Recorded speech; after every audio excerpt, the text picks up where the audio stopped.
What's up, everybody, and welcome back to Ducks and Download. So this evening I wanted to go over my 5 favorite Master and Apprentice duos from the Star Wars universe. I will be mixing Legends and Canon. So at number 5, we're going to go with probably what a lot of yours favorite would be, Obi-Wan and Anakin. Why are they at the bottom of my list? Now remember, this is out of all Masters and Apprentices, so top 5 is still good. But to me, well, Obi-Wan and Anakin are at the bottom because it's a failed duo. They didn't work correctly. They always butted head a lot throughout a lot of their missions. Obi-Wan was always trying to be the perfect Jedi. To me, Obi-Wan was a failed master because visual influences alone are not going to be what Anakin needs. Anakin needed a father figure and someone who could be strict and yet give him the correct amount of leeway he needed to explore who he was as a young adult becoming a Jedi Knight.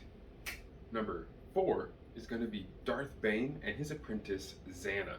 Now, these two are, of course, from the Darth Bane trilogy, and I highly recommend this trilogy to anyone who hasn't read it yet. Darth Bane and Xana were the true Sith master and apprentice. Bane truly wanted to teach Xana everything he could.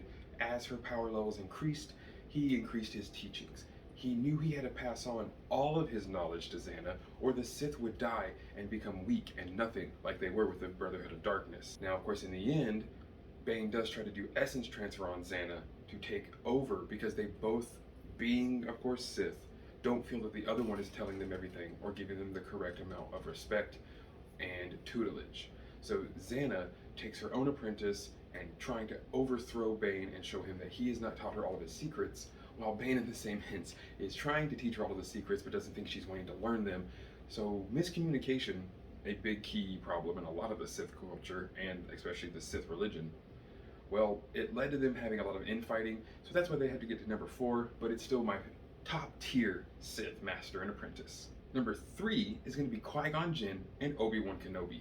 I love their dynamic. In the Master and Apprentice book, we get to see Qui Gon Jinn and Obi-Wan have multiple amazing interactions with one another.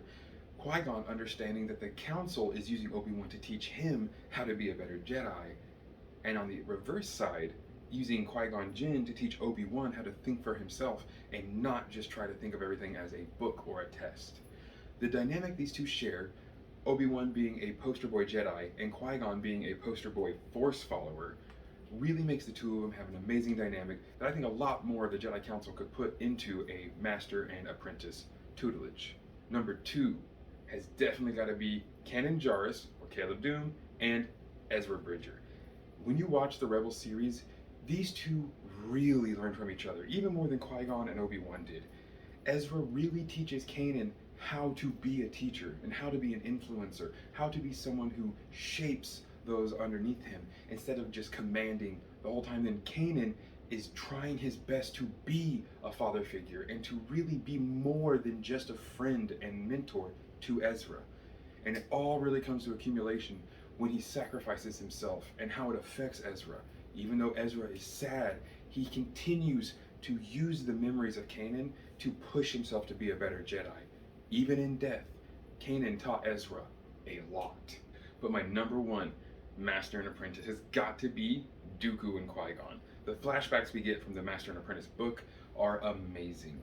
Dooku and Qui Gon are, to me, the ideal Jedi. Both of them understand that the Council might have authority, but that their authority is misused in a lot of times. And their authority and their gaze is kind of cast towards more of the Republic and the financial district than it is the poorer people in the lower levels of Coruscant and those on the other planets that need their aid. Qui-Gon and Dooku both being enraptured by the old prophecies and the old lore of the Jedi is absolutely amazing to read through. Especially as Dooku, of course, begins to succumb to the dark side, things get a little more crazy between them, but Qui-Gon is no stranger to the oppression or to the lust after the power that the dark side will bring, only wanting to use that power to save those he cares about and to make the galaxy a better place, but the dark side corrupts absolutely. Qui-Gon learned his lesson from watching Dooku's fall and learned how to balance himself. The Force might be a river, and a lot of Jedi see it as a river, but Qui-Gon understood to go with the flow of the Force, never trying to change the stream or move it to where he deemed necessary. Had Dooku had more time with the Jedi, more or less had the Jedi gone to Sereno and actually helped his people, and Dooku stayed within the Jedi Order, I'm sure Qui Gon could have really helped Dooku cement his footing in the Jedi Order, and maybe could have brought back the Wayseekers. So you guys let me know down below, what is your favorite Master and Apprentice duo in all of Star Wars, Legends or Canon? I'd love to hear from you.